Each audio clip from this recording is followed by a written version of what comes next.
Hello everyone, class 9, chapter number 6, lines and angles. Chapter number 5 आपके 2020 और 21 के syllabus से एलिमिनेट कर दिया गया है। तो डायरेक्ट आते हैं chapter number 6, lines and angles. इस टॉपिक में हम देखेंगे introduction related two lines and angle. Line and angle chapter का इंट्रोडक्शन। देखिए, इंट्रोडक्शन में पहले हम लाइन एंड एंगल पढ़ने से पहले हमें देखेंगे पॉइंट्स क्या होते हैं। पॉइंट्स एक डॉट होता है जिसका कोई डायमेंशन नहीं, लंबाई चौड़ाई नहीं होता है। Point is a dot which have no dimension. ठीक है, तो जैसे क्या है पॉइंट है, ये क्या है पॉइंट है। पॉइंट को हम हमेशा कैपिटल लेटर से दिखाते हैं, A B C M. Point को हमेशा कैसे दिखाते हैं? कैपिटल लेटर से दिखाते हैं। अगला है, ये देखिए तीनों पॉइंट को, ये तीनों पॉइंट एक सीधी लाइन पर एग्जिस्ट कर रही हैं। ये तीनों पॉइंट एक सीधी लाइन पर, देखिए अगर हम इनको ज्वाइन करें तो सीधे तीनों क्या है, एक सीधी लाइन पर है ना। तो ये जो तीनों पॉइंट हैं क्योंकि सीधी लाइन पर हैं, इसीलिए क्या बोलेंगे? Collinear point. लीनियर मतलब सीधा, कोलिनियर पॉइंट मतलब ये तीनों कैसे हैं? एक सिधाई में है। जैसे और एग्जांपल दिखाते हैं, ये देखिए, ये भी क्या है? तीनों सिधाई पर है, तीनों पॉइंट। तो ये क्या हो गया? कोलिनियर पॉइंट हो गया। अगर पॉइंट सीधी लाइन पर नहीं है, देखिए अगर ये दोनों ले रहे हैं तो ये वाला छूट जा रहा है, ये दोनों ले रहे हैं तो ये वाला पॉइंट छूट जा रहा है। तो अगर पॉइंट एक सीधी लाइन पर नहीं है तो इस पॉइंट्स को क्या बोलेंगे? इन पॉइंट्स को बोलेंगे non collinear point. Non collinear points.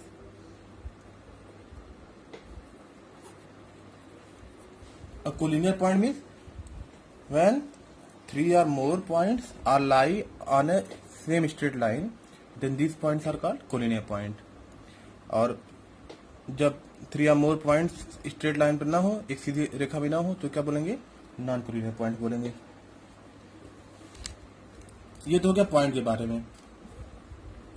अब देखिए, अगर पॉइंट को हम डॉट डॉट इनफाइनाइट तक इसको बढ़ाते चले जाएं, लोकस को, किसी पॉइंट को हम इनफाइनाइट तक बढ़ाते चले जाएं, तो उससे क्या फॉर्म होगा? उससे फॉर्म होगा line. When we when we drop locus of point to infinity, then we form a line. देखिए यहाँ पे दोनों तरफ इनफाइनाइट तक बढ़ा हुआ है। इसको हम इस तरीके दिखाएंगे, लाइन को इस तरीके दोनों तरफ एरो लगाते हैं। जबकि लाइन का एक पार्ट है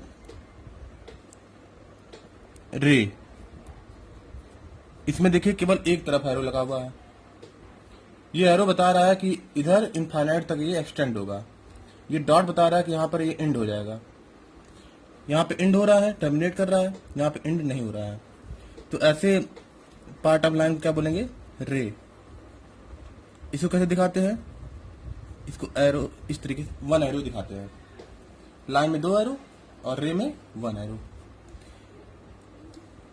और अगर दोनों तरफ डॉट कर दिया जाए, दोनों तरफ एंड कर दिया जाए, तो क्या बनेगा? ये बनेगा आपका लाइन सेगमेंट। इसको कैसे दिखाते हैं? ये ऐसे दिखाते हैं। यहां पे कोई भी एरो नहीं होगा। देखिए लाइन, रे और इन तीनों में एक डिफरेंस क्या है? लाइन का नो एंड, कोई एंड नहीं होता है, जबकि इसमें एक तरफ एंड होता है। ठीक है, एक तरफ एंड होता है, इधर एंड नहीं होता है। जबकि इधर क्या होता है? टू एंड होता है। इधर भी एंड हो गया, यहाँ भी एंड हो गया। ये एरो बता रहा है कि ये लाइन, ये पॉइंट मतलब और आगे जाएगा भी। ठीक है, ये एरो बता रहा है कि और आगे ये जाएगा। इसको मेजरमेंट नहीं कर सकते हैं। No, can not be measure, can be measure. जब इसको भी कैंट बी मेजर। क्यों कैंट बी मेजर, क्यों मेजर नहीं कर सकते हैं? क्योंकि इसका लेंथ इनफाइनाइट तक है ना, इधर इधर तो फिक्स है लेकिन इधर क्या है, इनफाइनाइट तक है, जबकि इसको मेजर कर सकते हैं, कैन बी मेजर।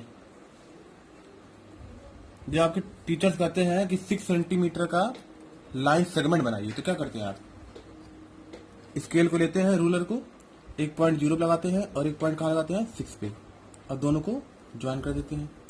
ये क्या बन गया? ये आपको बन गया line segment of 6 centimetre. Means line segment को ही ड्रा कर सकते हैं, इन दोनों को ड्रा नहीं कर सकते, क्योंकि सिंबलाइज कर सकते हैं, बस सिंबल दिखा सकते हैं कि हाँ ये रहा लाइन, ये रहा रे। अब देखिए लाइन के बारे में देख लिए कि जिसका कोई इंड ना हो, दोनों तरफ एरो लगा मतलब कोई इंड ना हो, उसे क्या बोलते हैं, लाइन बोलते हैं। अब देखते हैं टाइप ऑफ लाइन। जैसे देखिए हमने दो लाइन को लिया, एक लाइन है ए बी और एक लाइन और बना देते हैं पी क्यू। दो लाइन हमने बनाया ए बी और पी क्यू। अब देखिए दो लाइंस हैं, अगर वो एक दूसरे को इंटरसेक्ट कर रहे हैं, एक दूसरे क्या कर रहे हैं, इंटरसेक्ट। ये रहा ए बी वाला, ये रहा पी क्यू वाला, दोनों क्या कर रहे हैं, दूसरे को इंटरसेक्ट कर रहे हैं। तो इस तरह के लाइंस को बोलेंगे इंटरसेक्टिंग लाइन, इंटरसेक्टिंग लाइन। अगर दो लाइनें हैं, उनके बीच में परपेंडिकुलर डिस्टेंस,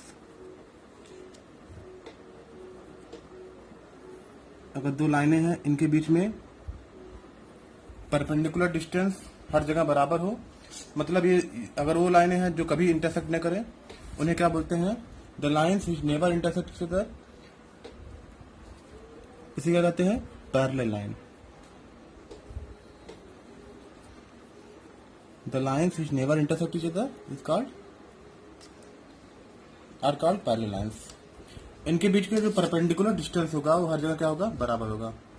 3.5 3.5 3.5 हर जगह बराबर होगा ये परपेंडिकुलर डिस्टेंस। अगर दोनों लाइनें एक दूसरे के ऊपर ओवरलैप कर जा रही हैं, ये रहा ए बी और उसी के ऊपर पी क्यू भी आ गया, पी क्यू है ये और अंदर क्या था, ए बी। अब दोनों लाइनें क्या हो गई, एक दूसरे के ऊपर ओवरलैप कर गई यहां पर, तो ऐसे लाइनों को कहते हैं कॉन्सिडेंट लाइंस, या ओवरलैपिंग लाइन भी बोल सकते हैं इनको। कॉन्सिडेंट लाइन मतलब जब दोनों लाइनें एक दूसरे के ऊपर ओवरलैप कर जाए। इंटरसेक्टिंग लाइन जब एक दूसरे को क्रॉस कर दे। पैरेलल लाइन जब एक दूसरे को कभी भी इंटरसेक्ट नहीं कर पाए। और कॉन्सिडेंट लाइन जब एक दूसरे के ऊपर क्या हो जाए, ओवरलैप हो जाए, तो इसे क्या बोलेंगे, कॉन्सिडेंट लाइन या ओवरलैपिंग लाइन। अब इसमें देखिए ये जो आपको फिगर दिख रहा है, इसका वन इंड है, इधर इंड नहीं है, तो ऐसे लाइन, पार्ट ऑफ लाइन को क्या बोलते हैं, रे बोलते हैं ना, क्या बोलते हैं इनको, रे बोलते हैं। जब दो रेज, एक रे मान लीजिए ओ एक्स है या ओ ए है एक रे, और दूसरा रे क्या है, ओ बी।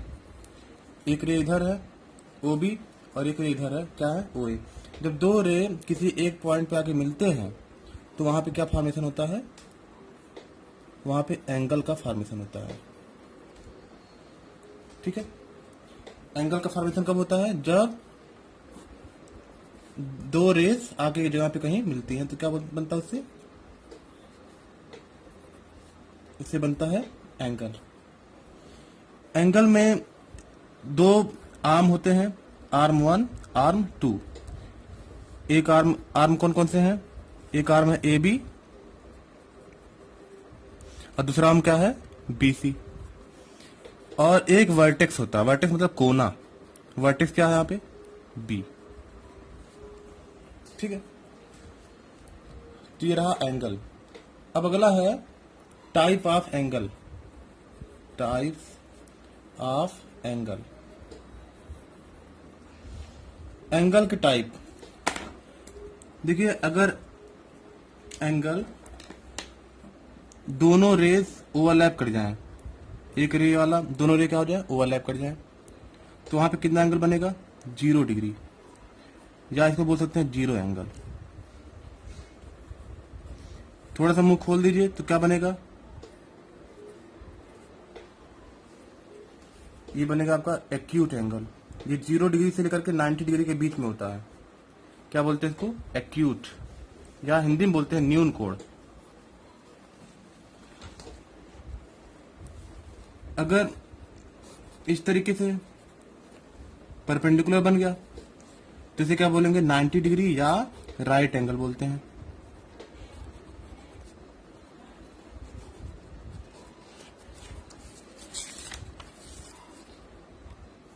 अगर थोड़ा सा ज्यादा 90 डिग्री से ज्यादा खुल गया तो क्या बोलेंगे इसको, 90 डिग्री से लेकर के 180 के बीच वाले को क्या बोलते हैं, कि बीच में होगा, नहीं कि इन दोनों को कंसीडर करेंगे, इनके बीच में होना चाहिए, इसे बोलेंगे ऑब्ट्यूस एंगल।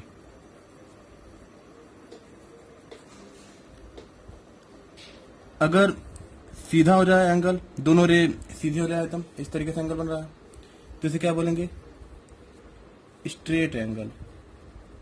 स्ट्रेट मतलब सीधा, कितना होता है, ये 180 का होता है, ये इन दोनों बीच में होगा। अब अगला देखिए, इससे भी ज्यादा बड़ा ले लिए एंगल,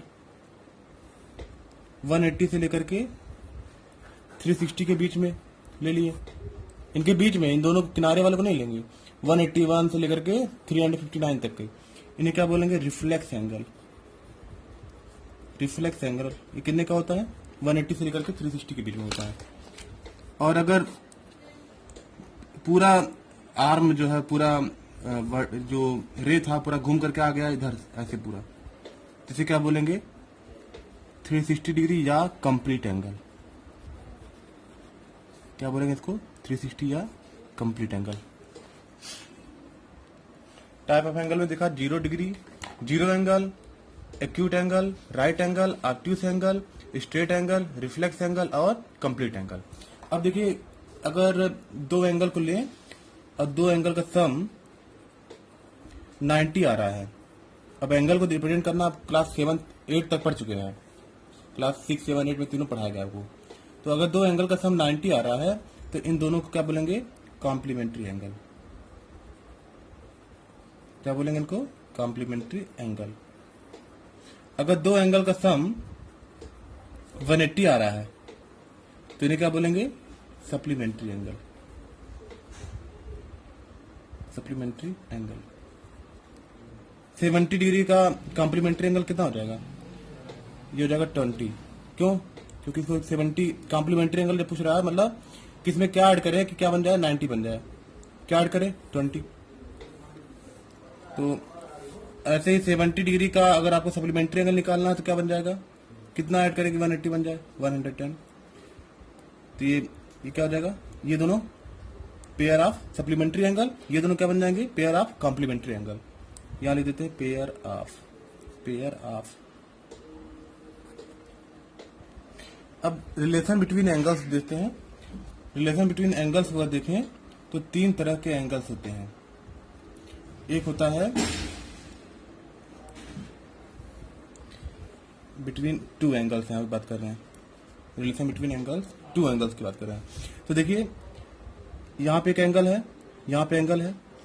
क्यों एंगल है, क्योंकि यहाँ रे बने हैं, 2 आर्म है ना, यहाँ पे एक एंगल बना है, क्या एंगल बना है, ये दोनों एंगल क्या है, एकदम बगल में है ना, मीन्स इनका एक आर्म क्या दोनों में कॉमन है। एंगल ए बी सी में और एंगल सी बी डी में, दोनों में कॉमन आर्म है, बी सी कॉमन आर्म है ना, तो इसलिए इन दोनों एंगल को क्या बोलेंगे, एडजेसेंट एंगल बोलेंगे। एंगल ए बी सी और angle C B D are adjacent angle.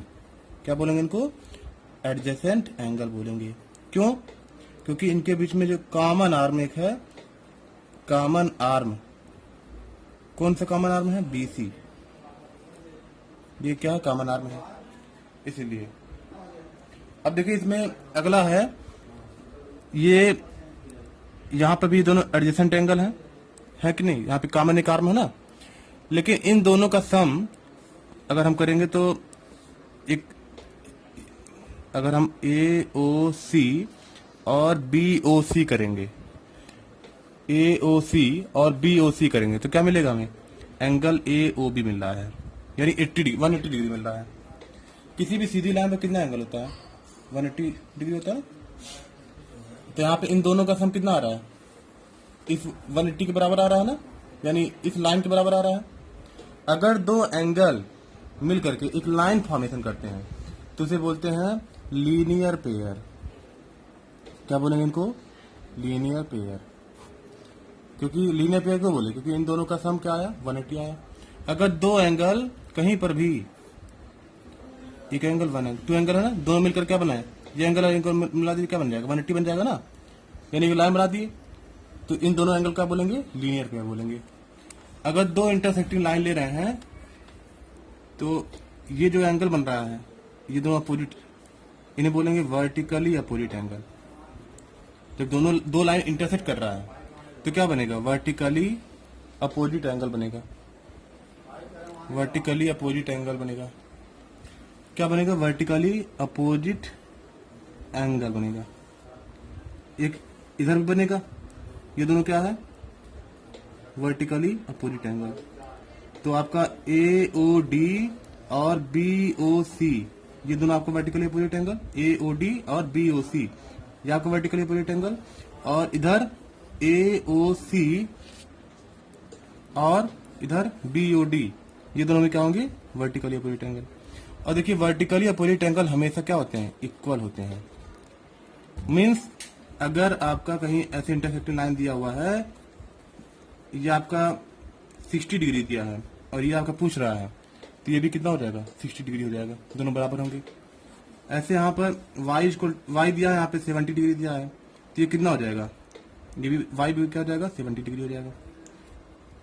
ठीक है, ये दोनों क्या होते हैं? आपस में बराबर होते हैं। मैंने एग्जांपल दिया है, इसको हम कुछ और लेना पड़ेगा कि ये 120 लेते हैं तो y क्या हो जाएगा? 120 डिग्री। तो x बराबर, मतलब ये दोनों एंगल क्या होते हैं? Vertically opposite angle. ये दोनों एंगल क्या होते हैं? Vertically opposite angle. तो वर्टिकली अपोजिट एंगल्स क्या होते हैं? आपस में इक्वल होते हैं। तो ये रहा आपका इंट्रोडक्शन। अब नेक्स्ट वीडियो में आपको क्वेश्चंस बताए जाएंगे साइड 6.1 के। Thank you.